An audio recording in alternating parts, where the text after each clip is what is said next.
Bismillahirrahmanirrahim. My name is Kieran, I'm 20 years old and I reverted to Islam 2 years ago, alhamdulillah. Did you know that teaching a new Muslim like me the entire Salah for the next 50 years just costs £10? every time they wake up for Fajr, Dhuhr, Asr, Maghrib and Isha, you get the reward. You could sponsor Salah mats for just £100 and help 10 new Muslims learn how to pray Salah. Click the button or the link and donate now. Assalamu alaikum brothers and sisters. If you're watching this video and it's Salah time, please pause it and go pray and come back when you're done. Please check out the description section of this video to support the channel and to donate to Salah Plus so we can help reverts learn how to pray this Ramadan. Piers Morgan had yet another bunch of Zio scammers on his panel show as usual. We're talking about the despicable and trashy political commentator Dave Rubin, clout-chasing mainstream media shill Emily Austin, and bigoted right-wing shady politician Joe Walsh. The only ray of sunshine on Piers' panel of villains was pro-Palestinian legal and political expert Briahna Joy Gray. Piers' panel of low-life scoundrels, leaving out Briahna of course, were too much for even him, especially when Morgan was met with a barrage of excuses to justify the harming of innocent Palestinian civilians, when he made the point that Israel cutting off the power supply to starving and war-torn children was an act of inhumane cruelty. The vile Zionists on the panel simply could not compute that it's not okay to harm kids to further Israel's demonic end goal of expanding their ethno-state through land theft. And amongst all the shrieking and meltdowns, Briahna was the only voice of reason, destroying the lies Rubin, Austin and Walsh told with facts exposing Israel's endless heinous war crimes. Today I'm going to concentrate on the points both Briahna and Piers made so that the impact of their statements is not lost in the midst of the wailing of genocide apologists. Let's watch the clip.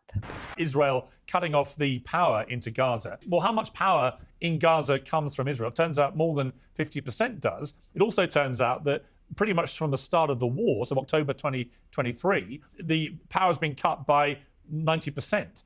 And my question when they cut the rest off this week was, if you think about how this ends, all this, and hopefully sooner rather later, and you get to a stage where you can move forward and you try and rebuild things and everything else, do the Palestinians not just have to have the basic same fundamental rights to things like their own power, their own water, their own food supplies, all these kind of things, without Israel having the ability, ironically the power if you like, to just yank it whenever they feel like it? But it just seems to me until the Palestinians can honestly say to themselves, we have the same human rights as our Israeli neighbors, you're never actually going to get rid of the problem. Piers, respectfully, I think you're confused about the issue. It's the Palestinians who have to look at the Palestinians and figure out what they want. Israel withdrew from Gaza in 2005, and they said, do what you want. But the last 15 plus years, almost 20 years, they have had a chance using the same exact set of border there that is the same beach as Tel Aviv to build the most prosperous, wonderful society where all of their oil-rich Arab brothers could have put in tons of money. Instead, they took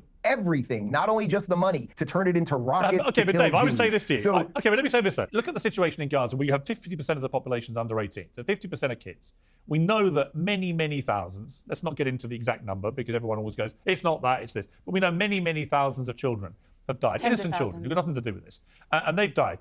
Turning off the power into Gaza, given the state of Gaza right now. Release the hostages, Piers. That's the answer. Release the hostages. I agree. Every hostage should be released. And Hamas are a despicable terror organization. I'm not talking about them. I'm talking about the innocent children, more of whom will now die inevitably because power's been completely cut off in Gaza, which led me just to ask, I don't think Israel should have that power to do that.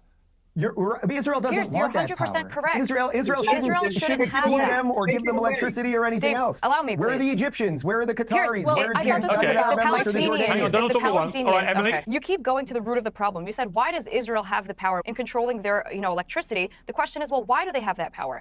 Israel, by the way, including the United States and many Arab countries, have sent billions of dollars to Gaza, as Rubin said, to build infrastructure, hospitals, schools, and instead they build terror tunnels and they build rocket launchers and nurseries, and Hamas HQs under Al-Shifa hospitals. Israel has reportedly bombed the power plant. So now Israel can even their hospitals are Hamas critical infrastructure in Gaza, terrorist activity, bomb it, kill people, and then after the fact do these investigations that don't get covered on shows like these that demonstrate that there was absolutely no proof that there were terrorists or Hamas in the institutions that got bombed. My point remains that on a humanitarian level, given the scale of child death in this war in Gaza, it seems to me inhumane to turn off all the power and to stop the fuel going in now, which will only lead to more children dying. That's my point. On October 7th, the governing entity of Gaza went to war against Israel. Give me another example in the history of war where the attacked country needs to pay for electricity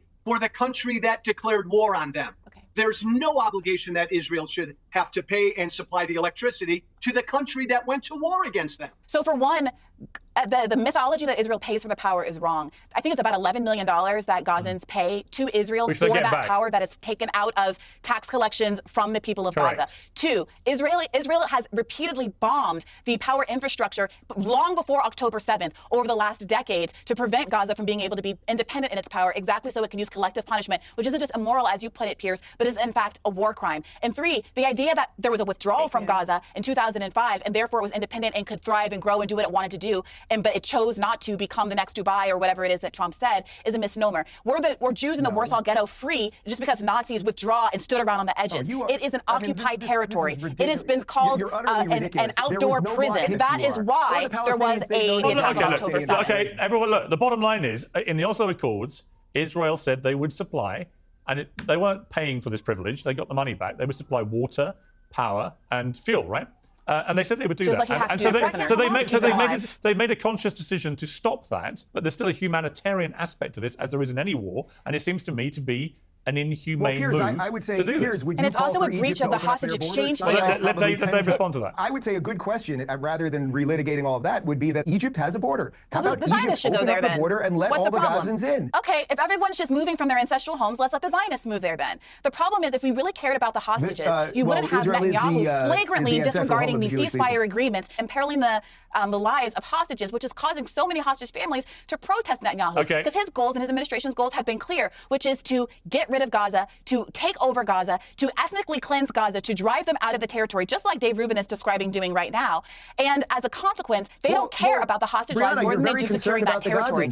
As you saw, Zionists really have got deception down to a fine art. And well done to Briahna for still coming out victorious despite it being a 3 versus 1 scenario. Even Piers Morgan, who prides himself on fence-sitting, said it is inhumane that Israel has cut off the power in Gaza from when they began the genocide in October 2023. Piers also made the point that this is not the way to seek peace. Bear in mind, Israel is doing this during a supposed ceasefire. And not only that, Israel is also starving the Palestinians by blocking foreign aid going into Gaza. Again, all during a supposed ceasefire. Piers made the point that Palestinian people need the same basic human rights to food, water and energy that the Israelis have, without Israel having control over those rights. And as you saw, Dave Rubin, a man who rents out women's wombs so he and his husband can have kids, thinks it's okay to starve Palestinian kids and deprive them of electricity. Briahna also brilliantly debunked both Emily Austin's and Dave Rubin's fake Zio propaganda that we've heard repeated a million times, that Israel supposedly left Gaza in 2005 and that the Gazans could have built a beach resort there, when Briahna said Israel bombed everything the Palestinians built into rubble and dust, including schools and hospitals. And like Briahna said, Israel has yet to prove that any of the critical infrastructure they bombed was being used as bases for extremists to operate from, which means every single building they bombed is a clear-cut war crime. Briahna was correct when she said Israel did not withdraw from Gaza in 2005, as the Zionists on the panel claimed, because they policed the borders and did not allow the Gazans to develop a Dubai type of environment due to the territory being occupied, with Palestinian citizens being forced to live under an apartheid system resembling an outdoor prison. And this is what led to the retaliation on October 7th. Even Piers had to interrupt the constant Zionist propaganda being parroted with a reality check that Gaza's population is 50% children, tens of thousands of whom have been killed, and that turning off the electricity at this point is going too far. And like the soulless Zionist robot Dave Rubin is, he kept repeating, release the hostages. Rubin is blatantly ignoring the fact that hostages are actually being released as we speak, as that is the whole point of the ceasefire. And he did so to avoid addressing Piers's point about Palestinian children being harmed. Briahna countered Rubin by stating this is not about hostages being released for Israel. Netanyahu is only interested in stealing land, so much so that even the families of the Israeli hostages have complained about his selfish conduct. Piers once again interrupted and said innocent children in Gaza will die due to Israel cutting off the power supply, and that Israel should not have the authority to do so. Rubin deflected once more by demanding Egypt, Jordan, Qatar or the UAE help instead. This is typical ignorant Zionist trickery. None of those countries are responsible for invading and destroying Gaza. Israel are. Hence Israel, and only Israel, is accountable for the damage they have done. Austin and Rubin continued with their PR spins, painting it as if Israel are burdened with supplying electricity to Gaza. But Briahna once again debunked this deceitfulness by stating Israel bombed all the power plants in Gaza decades ago, so the Palestinians have no option but to rely on outside sources for energy rather than generating it themselves. When disgraced racist Islamophobe Joe Walsh chimed in with how Israel shouldn't be giving Gaza electricity as if they were doing so for free, he was swatted aside and shown up to be the fool that he is, when both Briahna and Piers stated Israel charged the Gazans millions of dollars for the electricity they supply. Piers outlined that Israel agreed to sell electricity, water and fuel to Gaza in a previous peace deal made many years ago, which Briahna said was similar to how prisons provide the bare minimum for their prisoners. Piers also made the point that cutting this off now is totally wrong on a humanitarian level, to which Briahna added it's also a breach of the current hostage exchange deal. Israel most likely wanted to control the supply of energy into Gaza to give them extra leverage so they can pick and choose when to blackmail the Palestinians into doing as they say, as we're seeing right now with Israel demanding the terms of the ceasefire favour them only. These are not the actions of a nation looking for peace. Dirtbag Dave Rubin's only response to this was to ethnically cleanse the Palestinians by sending them to Egypt. However, he didn't like it when Briahna said, why don't the Israelis leave instead, since Rubin thinks ethnic cleansing is such a good idea. Rubin, like the bigot he is, said the same rules don't apply to both sides. That says it all about the type of people who support Israel. Well done to Briahna and even Piers Morgan for challenging and correcting these narrow-minded goons and exposing them for the frauds they are. Thank you for watching. Make sure to join my free Telegram group via the link in the description, where we as Muslims can speak freely and without censorship about issues like this. And remember to like, subscribe and become a channel member for access to exclusive content. Until next time, inshallah, Jazakallah khair. Allahu Akbar, Allahu